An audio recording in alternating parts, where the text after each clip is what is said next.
I started selling on Amazon about 5 years ago. In case you're new, welcome, by the way. I started with Amazon private label, and then I actually got into retail arbitrage and online arbitrage after my first private label products stopped selling. Did that for a few months, made a couple $1,000s, and then saved up enough to do private label again. Did private label for the next 3.5 years until ultimately stopping. Sold almost 20 products, and I no longer sell any of those products because, tip number one, there was nothing proprietary about what I was doing.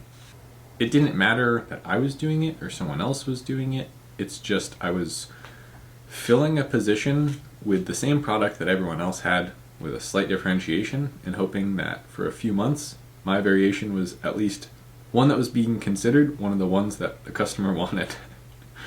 You see how silly that is? Looking back on it, I can. So, tips for Amazon FBA 2024. One of the big ones, I would say, is don't rush into the thing you're going to sell. Everyone wants to go really fast. If you want to go fast, go do retail arbitrage and online arbitrage, things that are just guaranteed. It's just looking at numbers and arbitraging, like selling for more than you bought. But to pigeonhole yourself, which what is a pigeonhole, by the way? You ever think about that? I haven't. Don't pick something, spend thousands of dollars to manufacture it, with no way of knowing if it's going to work. No way of knowing. And so another tip that I have is make sure it works. How do you make sure it works? And trust me, I've been through it. I can prove it. I have one product that sells on Amazon right now, and we do over $1,000 a day with it. Not in profit. We do 30% of that in profit. $35,720 in the last 30 days. Look at that, up 2% for the last 30 days. And it's been like that for a year plus now. We just hit the 1 year birthday. Yay! Happy birthday, product and brand. And it's only getting better. Profit's going up. Like I said, we wrapped up last whole fiscal year at 18% margin. This year to date at 27%. We've grown 10% profit. Just straight up profit. Well, that's not a 10% growth, by the way. That's on the bottom line, there's 10% more. In the numbers, it's actually closer to 100% more, right? But that came from knowing that it would work because I know who I'm selling to.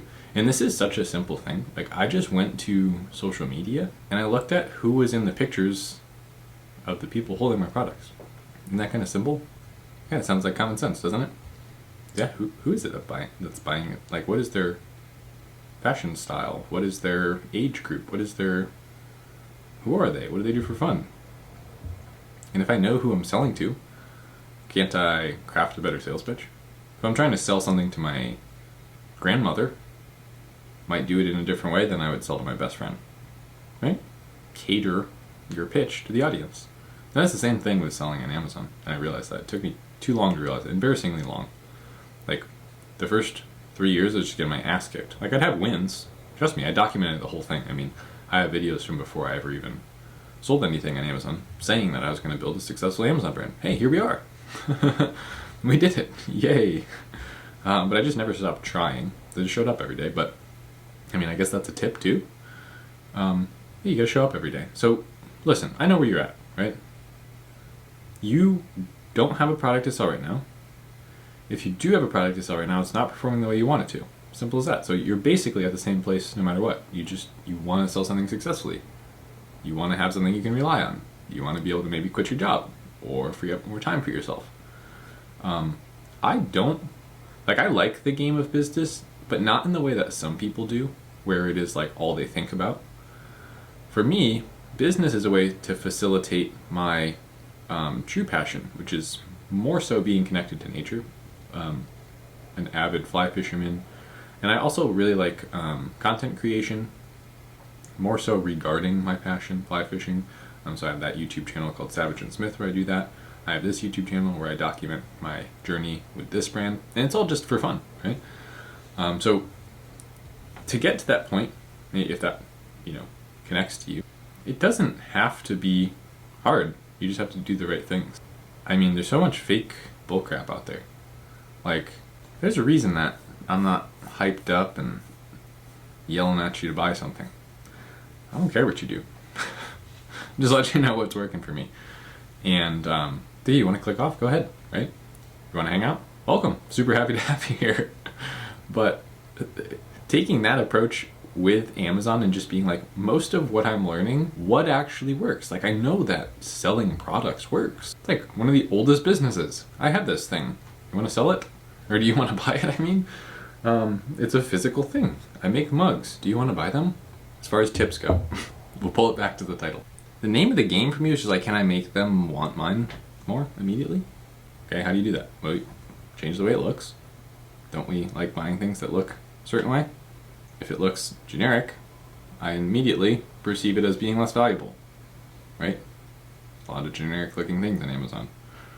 If it looks trendy and edgy and cool and modern, I just assume I should be paying more for it. Don't you think that?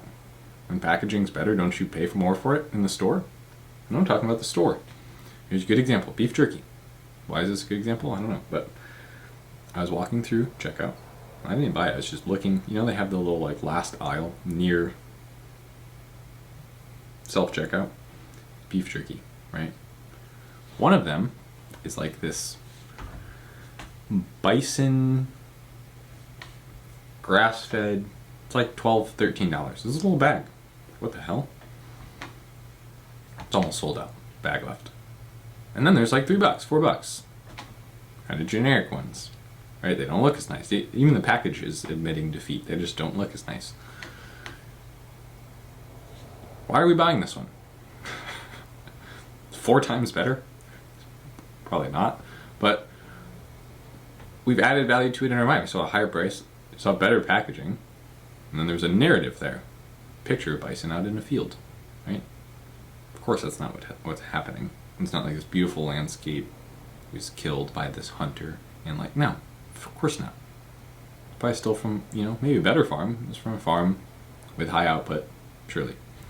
And so why do we tell ourselves that that one should be so much more expensive? It better be expensive. It's good stuff, right? We're telling ourselves this. Oh, and I'm the kind of person that buys good stuff. I put good stuff in my body. I don't put any of that crap in there, right? And then we come up with all these stories. And so our job is to understand the story customers telling themselves already. Tell it back to them. Reimagine. Okay? That's why you can read a book and then go see a movie about the book. Why do you gotta go see the movie? You already read the book. You know how it ends. You want to see how it's being told back to you. I have my idea of this. What's yours? How did you picture it? And so, what if you went to see Harry Potter? Had nothing to do with Hogwarts. It was about this New York artist. He was failing to his dreams. Like, what? It would be blasphemous. What was that?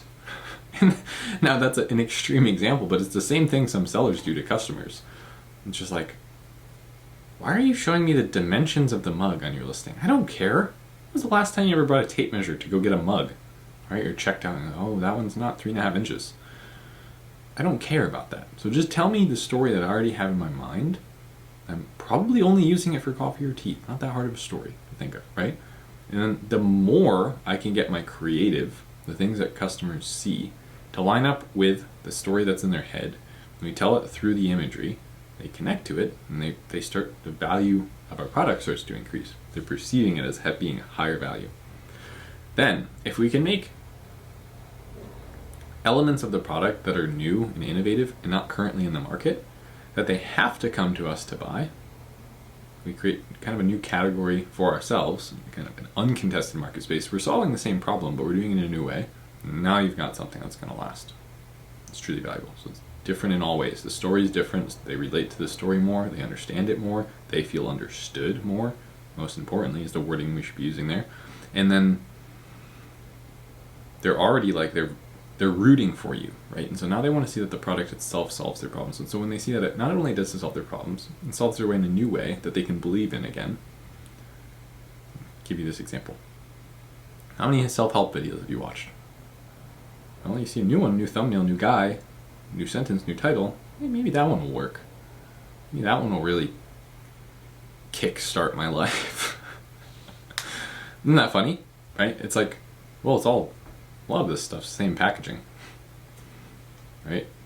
Go watch Tony Robbins, watch Joe Dispenza, watch Jocko Willink. I mean, there's different versions of the same story happening, right? Discipline, need discipline, strong mind, stop thinking bad things about yourself, blah, blah, blah. Okay? So we don't want to be told the same thing again. But when someone says, hey, this has never been done before. In fact, everything you've heard is wrong. Now we perk up. Wait, what? What's that? That's why you clicked on the new self-help video. The title is different. Better. Thumbnail's better. Oh, that's the thing. That's the thing I'm looking for. And so it's the same thing with physical products, right? What is it that people say to me? I've had people say this. Like, I just want to get my feet wet. You don't have to sell a piece of crap to understand the process. You can try and do it right the first time. You just go a little slower and probably have a lot less expenses, a lot less loss. I know, I can tell you what's going to happen if you do that. It's not going to work in 6 months. It's not going to work maybe even when you launch. And so I'm not trying to scare you, but like, hey, you launched 20 products, only sells one now. You started from scratch, started over, started a brand. Yeah, but that was my price to entry. And it's like, you could have stopped at 12, you could have stopped at 14, you stopped at 18. Go get a job, go work somewhere. But I've always been kind of stubborn. But like, no, I'm going to work for myself. I'm going to make this thing work. I'm going to be kind of frugal. I'm going to live below my means, and I'm just going to make this thing work. That's my value system. That's what I tell myself, at least.